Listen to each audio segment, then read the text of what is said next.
Hello everyone, this is Austin. How are you today? I couldn't care less, sorry. So today I'm going to show you the list that I used to get top 32 at the Madison, Wisconsin Regional Championships. I placed 26th out of 267 players. It was 9 rounds, it was a long 9 rounds, had top 32 the next day. I'll talk about all that in a second. So first we have 4 Phantom. If you don't know what it does, it's attack for 1 colorless energy. It says search your deck for a card that evolves from this Pokemon, put it on this Pokemon. It's probably like one of the most busted cards because you have this card, Trevenant, which ability says when it's your active Pokemon, your opponent can't play any item cards from their hands. So being able to get into that, you will almost always get into it on your second turn. On the first turn, you have to search it out with the card called Wally, which we'll go over in a second. Then after you got that out, probably on the second turn, you're going to get out your Trevenant Breaks. It's attack for a Psychic and a Colorless. It says put 3 damage counters on each of your opponent's Pokemon. So when they're item locked and you're just spreading 30 everywhere, it gets around Mr. Mime. It's a really good card. I played 1 Wobbuffet. During the tournament, I kind of wish that I played 2, but I just could not fit it in the deck. I actually had to take 1 out for something else. I don't really remember what it is. It's also a really good starter if you go second. Your opponent gets no abilities, which is pretty cool, and you have plenty of ways to retreat this Wobbuffet if it's active, and then be able to Ascension or Wally or whatever. Alright, then we play 2 Shamans, set up, just draw cards. It can help you dig for the Wally if you prize this little guy, Jirachi. Stellar Guidance is a really, really good ability in this deck. When you play it from your hand onto your bench, you can search your deck for a supporter card and put it in your hand. So what you'll do is you'll Stellar Guidance for a Wally and put it into your hand, then play the Wally, then get out the Trevenant on the first turn. That's the entire idea with this deck. If you prize Jirachi, it's a little bit harder to do. I had 2 on my initial list, but I cut it for other stuff for, I don't really remember what it was. But yeah, I played 1 and it seemed to work pretty well. And then we play 1 Mewtwo. When you have Dimension Valley in play, you can side drive for 2 energy. That's actually pretty good. You can X-Ball if your opponent loads up a big attacker.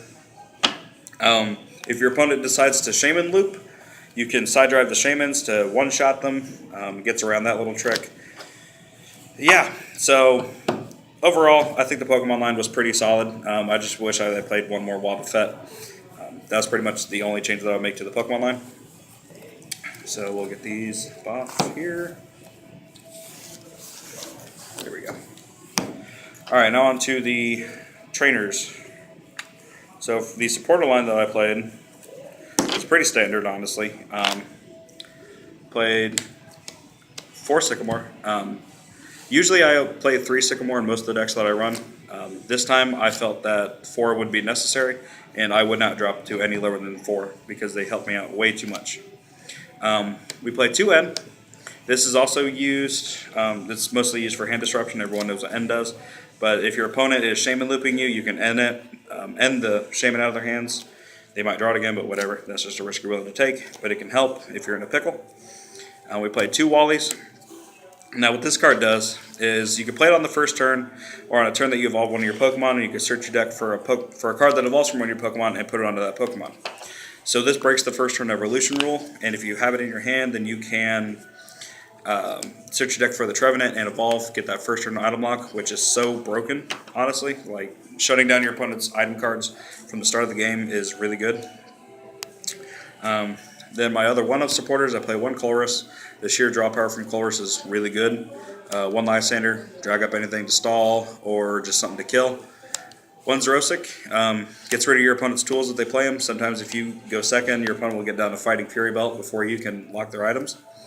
1 AZ, this can pick up damaged Trevenants, because usually you'll only be attacking with 1 energy, so being able to AZ it up it isn't too painful. So yeah, that's the supporter line. I think it's pretty standard for a Trevenant list. Now onto the item cards.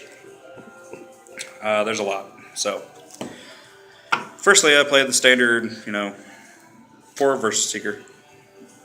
Put a supporter card from your discard pile back in your hand. Everyone knows what that does. Everyone knows what it's used for. It's pretty good. 4 Ultra Balls. I would not drop lower to this at all, because if you start at Phantom with an Ultra Ball, then you pretty much have the guaranteed turn 1 because you can Ultra Ball for the Jirachi, for the Wally, for the Trevenant, and get the turn 1 item lock. 3 Level Ball. Only 3 because they can become dead cards later in the game. But if you start with a Level Ball, then you can Level Ball for the Jirachi, which is really, really good. Jirachi only has 90 HP. Then we have 3 Burst Balloons. I really wish that this was 4, but I put in another card just to try to help with a really bad matchup, and that was 1 Weakness Policy. Honestly, it didn't really help much. I really wish there was just another Bursting Balloon, because the one just really didn't do anything for me, because once that Trevenant got killed, then there was nothing I could do about the rest of the stuff. So yeah, that's pretty much the only changes I make so far, is just to, yeah, do that. Take out the Weakness Policy, put in a Bursting Balloon, add in another Wobbuffet. Then I played 2 Floodstone. If I start something that I don't want to start with, like Wobbuffet or Shaman or Jirachi, then I can Floodstone, retreat it out of the active. The only weird thing about this list compared to other lists is that I play 2 Super Rod. And honestly, I would not drop down lower than this or higher, because that would just be clogging. Being able to shuffle in 6 of my Pokemon and basic energy was really clutch in a lot of my games. A lot of people didn't see it coming because they see that I played 1 Super Rod, and they're like, okay, he doesn't have anything left, so I'm going to go aggressive, and then I Super Rod back more stuff, and it puts them back a few turns when I get another Trevenant set up. Then I play 1 Computer Search. Consistency searches out the Wally for the Trevenant. That's pretty much the only reason. Dowsing Machine doesn't do the same kind of stuff, so I wouldn't play that, and I wouldn't really play any other A-Spec like Life Dew, because you just don't need it. Life Dew is pretty cute, but nothing past that. Next to Stadiums, just play 4 Dimension Valley.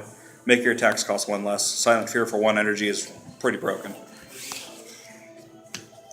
Now for the energy, I played 5 Psychics. And yeah, this is really bugging me with the different energies. But yeah, 5 Psychic. I wouldn't drop any less than that. I'd probably actually want to bump that up to more because I can Super Rod those back in, and they can't be removed with Xerosic. And I played 3 Mystery. Just free retreat helps you get the Wobbuffet out of the active. Sometimes you can load up 2 on a Trevenant, give a free retreat, or you can just put 1 on a Trevenant and retreat with that. Overall, I really think that the list was solid. I just really wish that I didn't play the Weakness Policy. Like, yeah, I faced probably 5 Darkrai the whole weekend, but the Weakness Policy just didn't help enough for me to warrant the space.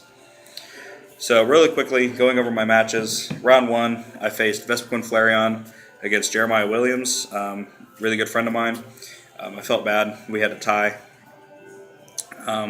We just both kind of dead drew at times, and we both just had to think about stuff really, really hard. I lost the first game. I won the second. Then we tied on the third. Round 2, I won against Tyrantrum, and I had 2 wins in a row. Tyrantrum's a pretty easy matchup because they need all their items, and I got the first turn item lock both times. Round 3 was against a Virgin deck. I don't really remember the games because they went by really quick, honestly. He took like 1 knockout during the whole series, and that was a win-win. Round 4, I placed a Darkrai. That was a double loss. Yeah, I just couldn't do anything with that sheer power. Round 5 was against Greninja. Greninja is actually a really good matchup for Trevenant because they need all their items too, like Versus Seeker to get back Fisherman for a bunch of energy. And the Bursting Balloons were really clutch because that means that he couldn't really one-shot the Trevenants unless he took 60, and then I would just knock him out with whatever I had active. Round 6 was Toadbats against Kyle Haverland, and honestly, Toadbats is a really good matchup because they can't Quaking Punch on the first turn, but I can get the item lock down on the first turn, and they need their items to be able to play the game really well. So that was a win-win. Round 7, I actually played another Darkrai, and I was really pissed because I went lost, and my teammate, before the round started, told me that I'm going to face 2 straight Darkrai. So the round after that, round 8, I faced another Darkrai. Round 8, the first game, I actually lost really, really horribly because he went first and he exploded. He got all the max elixirs, all the dark patch off, and I lost. Yeah. Game 2, I won because I got the first turn item lock and I was just tree slamming everything, just putting 40 on everything, and he scooped. Game 3, I won actually. So this was the clincher game that really got me into top.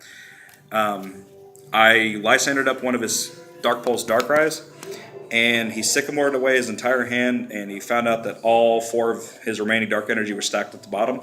So he scooped, because I would just Silent Fear and knock everything out anyway.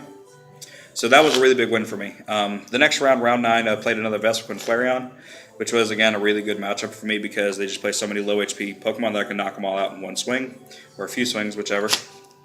And so this put me at 6-2-1, which was just enough points to get into top 8, or top 32, rather. And I placed at 19th seed. Okay, so cool, thank you. Round 10, I went against Groudon, against Enrique Villa. Shout out to him, he's a really cool guy. Groudon's a really bad matchup for Trevenant. Loss. Round 11, another Darkrai. Can't really say too much about that. I lost both games. Then round 12, another Darkrai. Loss. There were only 8 Darkrai's in top 32, so I had like a 12.5% chance to go against him twice. And I hit that, just because that's my luck. There's a lot of Vespiquen Flareon at top 32, but, whatever. Round 13 was a pretty good match for me. It was Night March. That's a good matchup because they have so many low HP Pokemon. That was a loss. I lost the first game because he went first, and then I won the second one, then won the third one. So that was pretty cool. Then round 14, I went against another Toadbats. Like I said, it's a really good matchup for me. Shout out to Chris Hogue. He's a really cool guy, really cool player. That was a win-win for me. And yeah, that's pretty much all I have to say. Thanks for watching.